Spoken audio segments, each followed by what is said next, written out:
আমরা আসন্ন ত্রয়োদশ জাতীয় সংসদ নির্বাচন এবং গণভোট উপলক্ষে আমরা দেখতে পাচ্ছেন অলরেডি সম্পূর্ণ সেনাবাহিনীর রাস্তায় মোতায়েন অবস্থায় আছে।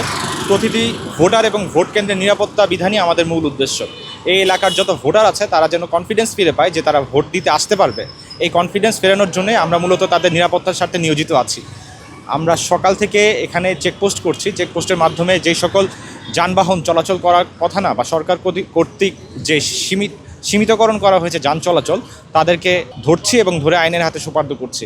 এবং এছাড়াও আমরা এলাকার সার্বিক নিরাপত্তা নিশ্চিত করার জন্য এবং ভোট কেন্দ্রের নিরাপত্তা নিশ্চিত করার জন্য আমাদের টহল প্রত্যেকটি ওয়ার্ডে প্রত্যেকটি কেন্দ্রের পাশে বর্তমানে নিয়োজিত রয়েছে। হোয়াইট প্লাস প্রো সেনসিটিভ স্কোয়ারে মাঠের বাইরেও তো আমরা এভাবে দেশপ্রেম দেখাতে পারি। ভোট কেন্দ্রে বিশৃঙ্খলা হলে সেটা আমাদের সবার জন্য জিরো টলারেন্স একটি বিষয়। আমরা এটা মোটেও কোনো ছাড় দিব না, মোটেও কোনো এটাকে প্রশ্রয় দিব না। আমরা কঠোর অ্যাকশন নিব এবং প্রতিহত করব যে কোনো মূল্যে। সকাল থেকে এখন পর্যন্ত সন্দেহভাজন কোনো কিছু বা অস্ত্র, দেশীয় অস্ত্র বা বিদেশি অস্ত্র কোনো কিছুই পাওয়া যায়নি। তবে অনেক অবৈধ মোটরসাইকেল পাওয়া গিয়েছে, যেগুলো আমরা অলরেডি জব্দ করেছি। আমি major Fuad, camp commander, Sher-e-Bangla Nagar army camp.